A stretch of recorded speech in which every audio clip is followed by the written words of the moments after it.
누가복음 18장 31절로 43절까지의 말씀 우리 다 같이 한 목소리로 합독하겠습니다.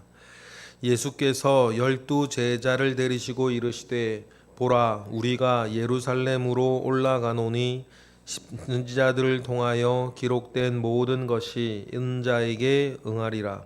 인자가 이방인들에게 넘겨져 희롱을 당하고 능욕을 당하고 침뱉음을 당하겠으며 그들은 채찍질하고 그를 죽일 것이나 그는 3일 만에 살아나리라 하시되 제자들이 이것을 하나도 깨닫지 못하였으니 그 말씀이 감추었으므로 그들이 그 이르신 바를 알지 못하였더라. 여리고에 가까이 가셨을 때에 한 맹인이 길가에 앉아 구걸하다가 무리가 지나감을 듣고 이 무슨 일이냐고 물은데 그들이 나사렛 예수께서 지나가신다 하니 맹인이 외쳐 이르되 다윗의 자손 예수여 나를 불쌍히 여기소서 하거늘 앞서가는 자들이 그를 꾸짖어 잠잠하라 하되 그가 더욱 크게 소리질러 다윗의 자손이여 나를 불쌍히 여기소서 하는지라. 예수께서 머물러 서서 명하여 데려오라 하셨더니 그가 가까이 오매 물어 이르되 내게 무엇을 하여 주기를 원하느냐. 이르되 주여 보기를 원하나이다. 예수께서 그에게 이르시되 보라 내 믿음이 너를 구원하였느니라 하시매 곧 보게 되어 하나님께 영광을 돌리며 예수를 따르니 백성이 다 이를 보고 하나님을 찬양하니라. 아멘. 앞을 보지 못하는 사람을 맹인이라 그러는데 눈 뜨고도 못 보는 사람을 영적인 맹인이라 그러는 것 아닙니까? 듣지 못하는 사람을 우리는 귀머거리라 그러는데 양쪽이 다 뚫려 있어도 진리의 말씀을 듣지 못하는 사람을 영적 귀머거리라 하지 않겠습니까? 손과 발이 없는 사람을 이런저런 장애인이라 그럴 텐데 손과 발 다 있어도 주님을 섬기지 못하고 사랑하지 못하고 선한 일 행하지 못하는 사람들이 진정한 영적인 장애우들 아니겠습니까? 여러분 그렇습니다. 귀 있는 자는 그래서 들으라 그랬고 눈이 있는 자는 하나님의 영광을 보아야 할 줄로 믿습니다. 그래서 우리가 하나님께서 우리에게 허락하여 주신 그 모든 것들이 정말 하나님 아버지 앞에서 영광이 되어지기를 주님의 이름으로 축복합니다. 예수님이 가지신 스케줄 따라 이제 예루살렘으로 가십니다. 예수님의 생애를 보면 예수님께서는 단 한 번도 상황에 이끌려 다니신 적이 없습니다. 상황에 끌려다니신 적은 단 한 번도 없으셨고 이 일들이 어떻게 펼쳐지고 다음으로 넘어가고 어떤 일이 벌어질지 다 아셨고 그 아시는 것 안에서 모든 상황을 스스로 주도해 가셨습니다. 예수님의 그 공생의 스케줄에 따라 예수님께서 주도해 가십니다. 이제 예루살렘으로 올라가실 때가 되었습니다. 올라가시면 이젠 돌아가시는 거죠. 31절 우리 읽어보겠습니다. 시작. 예수께서 12 제자를 데리시고 이르시되 보라 우리가 예루살렘으로 올라가노니 선지자들을 통하여 기록된 모든 것이 인자에게 응하리라 라고 하면서 메시아가 그리스도가 이 땅에 오셨을 때에 어떻게 하고 어떻게 되어질 것이라고 하는 구약의 예언들을 그대로 이루어 가신다. 이루어 가시는 이유는 단 한 가지입니다. 예수가 그리스도인 것을 확실히 믿게 하기 때문이에요. 그리스도면 그리스도의 일이 있고 그리스도면 그리스도의 증거가 있을 것인데 예수께서 그리스도의 증거라고 하는 십자가와 부활 직전의 증거들은 뭐냐면 구약에 예언되었던 그리스도가 나타나면 이렇게 저렇게 될 것이다 라고 하는 그 내용을 하나하나 이루어 가시는 거예요. 예수님께서는 그 일을 이루어 가는 것을 직접 보이기 위해서 모든 것을 이루십니다. 그런데 가만히 보면요, 예수님께서 직접 나서서 이루시는 것들이 있어요. 그런데 예수님께서 직접 나선다서 이루겠다고 마음 먹고 이루어지는 일이 아닌 것들도 많이 있습니다. 예를 들어서 베들레헴의 사내 아이들이 죽임을 당하고 어머니들의 라헬의 그 예언을 빌어온 거죠. 울음이 있고 통곡이 있을 것이다 라고 하는 메시아가 태어날 때의 그 예언 하나만 놓고 보면 이거는 예수님이 이루겠다고 이룰 수 있는 게 아니에요. 예수님 그때 갓 태어났는데 뭘 이루시겠어요. 그런데 반면에 지금 오늘 본문도 본문이지만 예수님께서 고난주간에 보면 베다니에 있는 나사로의 집을 종려주일날 떠나실 때 벳바게에 이르러 예루살렘과 베다니 사이에 뭐 얼마 가지 않아서 벳바게라는 마을이 있는데 벳바게에 멈춰 서세요. 그리고 제자들에게 말씀하십니다. 예루살렘에 들어가서 한 번도 사람을 태워보지 못한 나귀와 나귀 새끼를 가져와라. 그래 그거 기다리셔요. 그래 그거 타고 예루살렘으로 들어가서 종려주일이 시작이 되어지는데 예를 들어 그건 뭐예요? 예수님께서 적극적으로 구약에 나오는 예언을 이루시는 거예요. 그러니 예수님께서는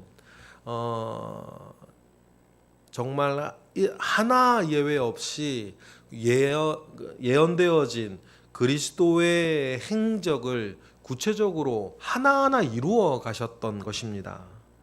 그러니 여러분 예수님께서는 이 모든 일들을 주도해 나가셨던 거예요.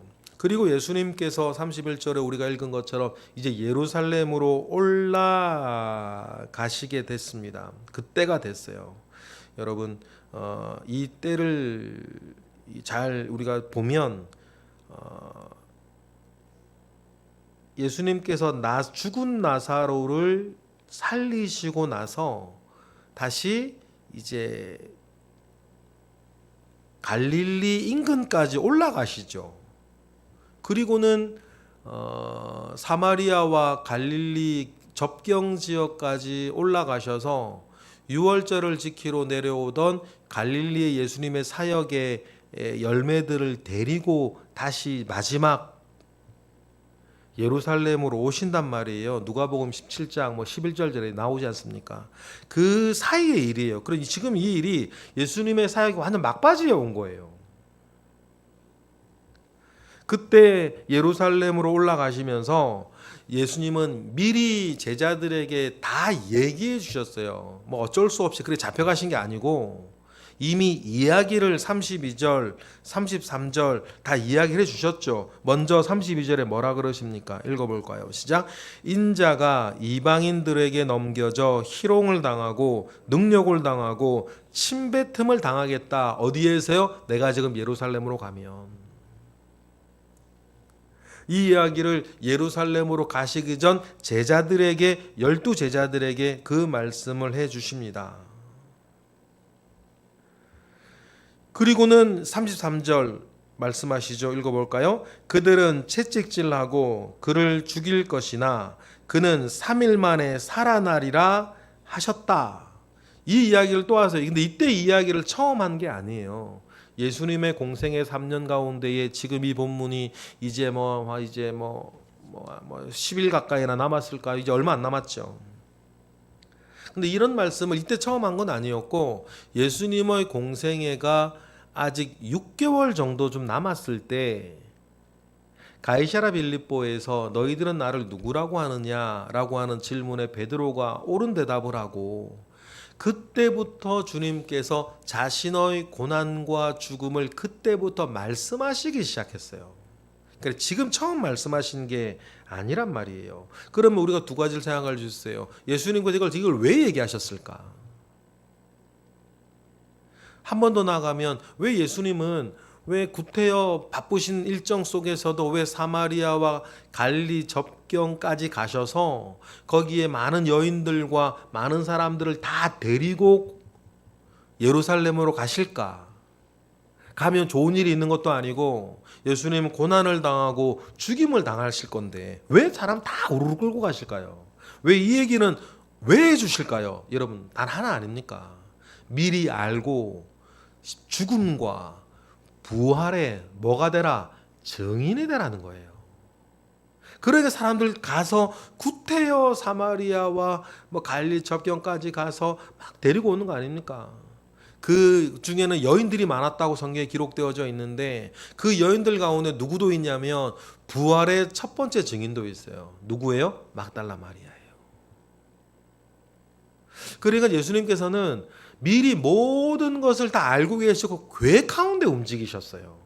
단 한 번도 상황에 이끌려 다니신 적이 없고 어쩔 수 없이 그렇게 되신 적이 단 한 번도 없고 자신의 죽음, 고난과 죽음과 부활에 대해서도 증인들을 많이 두기 위해서 그렇게 데려도 오시고 제자들에게 놀라지 말고 두려워하지 말고 이 일은 이렇게 되어질 것으로 예정되어 있으니까 믿음 가운데에서 넘어지지 말라고 이렇게 이야기를 그렇게 해주시는 거 아니에요? 반복해서 해주시는 건 아닙니까? 그러면 가이사랴 빌립보에서 처음으로 그 얘기를 하실 때부터 지금까지 6개월 동안 몇 번이나 하셨겠어요? 성경에 한 4번 정도 나오지만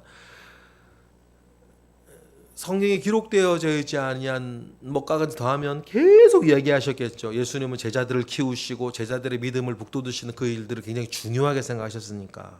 그런데 34절인 거예요. 34절. 그런데도 34절 읽어볼까요? 시작. 제자들이 이것을 하나도 깨닫지 못하였으니 그 말씀이 감추었으므로 그들이 그 이르신 바를 알지 못하였더라. 이건 여러분 제자들의 말이 아니에요. 제자들이 이때의 얘기가 아니죠. 누가복음을 누가 갔을 때 제자들이 나중에 부활도 보고 성령도 받고 모든 것을 깨달은 뒤에 뒤를 이르게 생각을 해보니까 예수님은 이미 우리에게 모든 것을 말씀해 주셨는데 우리가 그때는 그 말씀들이 감추어져서 그 말씀을 하나도 깨닫지 못했었다고 제자들이 나중에 성령 받고 나중에 한 이야기들을 누가가 듣고 기록한 거 아니겠습니까? 제자들은 비록 나중에 듣고 깨달았지만 여러분 주님은 이미 모든 것을 말씀해 주셨다. 어쩌면 우리도 그럴 수 있어요. 주님은 이미 우리에게 필요한 것들을 다 말씀해 주셨는데 우리가 관심사가 다르게 있거나 우리의 깊이가 아직 덜 돼서 그 말씀이 들리지 않을 때가 있다. 그래서 성경에 참 자주 등장하는 표현이 뭡니까? 귀 있는 자는 들을지어다. 귀 있는 자는 들을지어다. 여러분 정말 주님의 말씀이 제대로 들리고 주님의 말씀이 제대로 보이고 주님의 말씀이 더 깊이 들리고 깨달아지고 주님의 말씀이 더 깊이 보이고 깨달아지는 은혜가 여러분 우리 가운데에 있기를 주님의 이름으로 축복합니다. 이 말씀을 오히려 기억한 사람들은 나중에 보면 대제사장 측이에요. 내가 3일 만에 살아날 거다라고 하는 말씀을 기억하고 있는 사람들은 오히려 대제사장 측이었죠. 그래서 로마에 얘기를 해서 3일 만에 살아난다 하였으니 군사들이 이걸 무덤을 지키게 하지 않습니까? 근데 그때 제자들은 뭐 하고 있고 못 믿고 다 숨어 있고 이게 참 역사의 아이러니 같아요. 그러니 여러분 제대로 듣고 제대로 보는 은혜가 우리 가운데 있기를 바랍니다. 그 예시가 35절에 나와요. 그래서 여러분 그 예수님께서 제절도 제자들을 데리고 예루살렘으로 가실 때 여리고에까지 가까이 가셨습니다.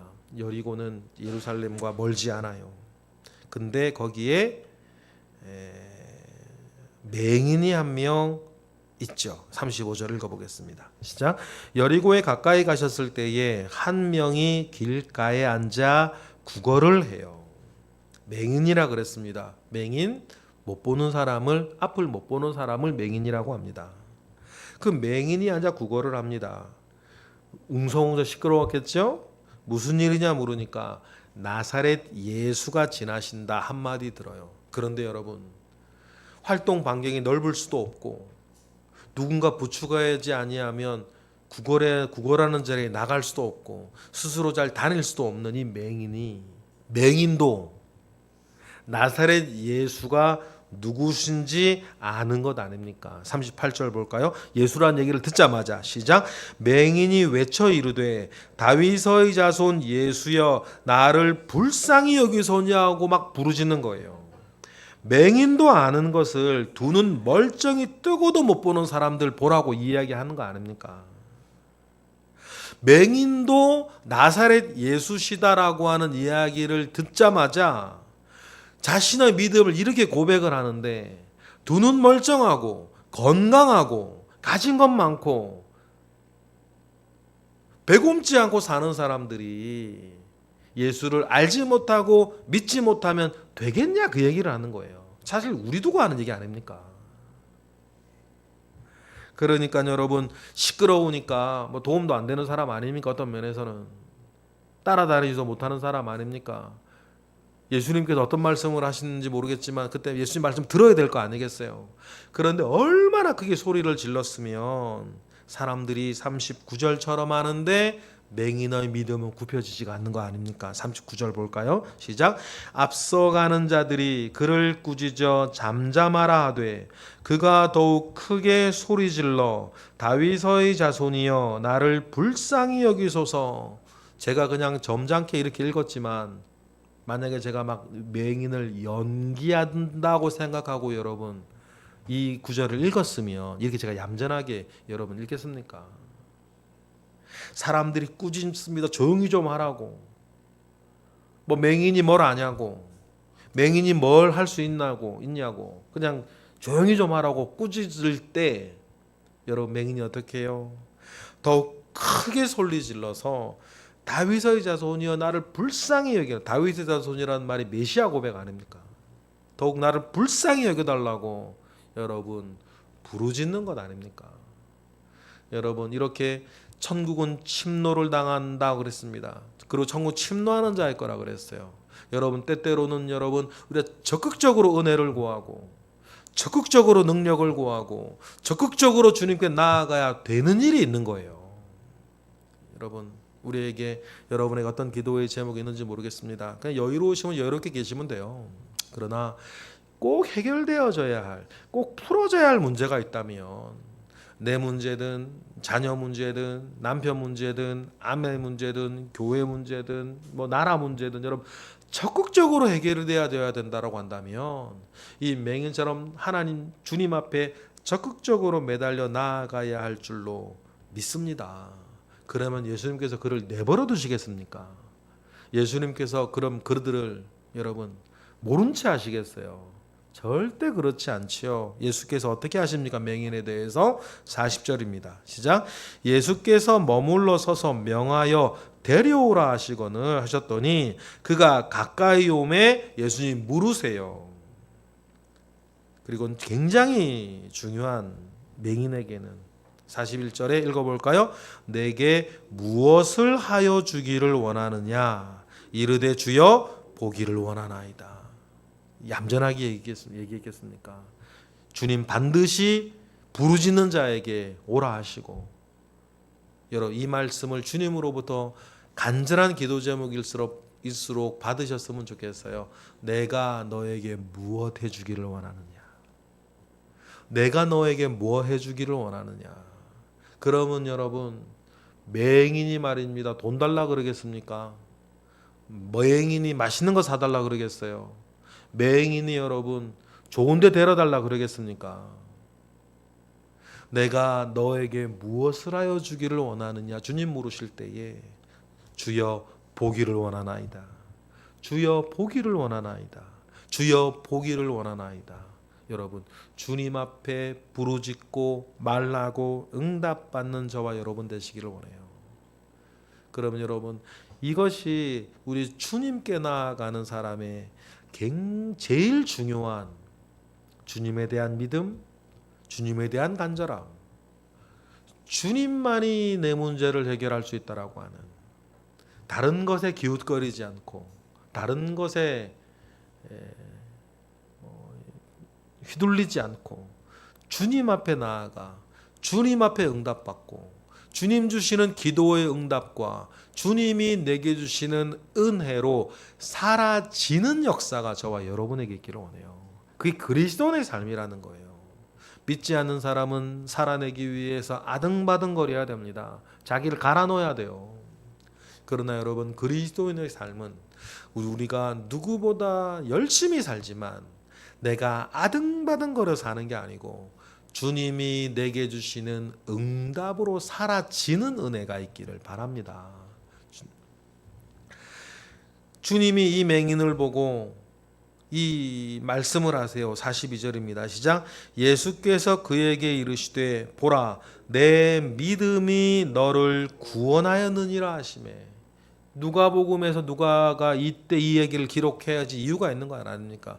두 눈 멀쩡히 뜨고도 주님을 보고도 못 보는 사람들, 주님의 말씀을 듣고도 못 깨닫는 사람들 속에 이 앞 못 보는 맹인도 주님 앞에 나아가 주님을 알고 은혜를 구하고 믿음을 고백하니 이런 응답이 있기를, 모두에게 있기를, 믿음이 있기를 바라는 것 아니겠습니까?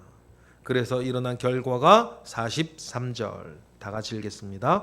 곧 보게 되어 하나님께 영광을 돌리며 예수를 따르니 백성이 다 이를 보고 하나님을 찬양하니라. 눈만 뜬 게 아니죠.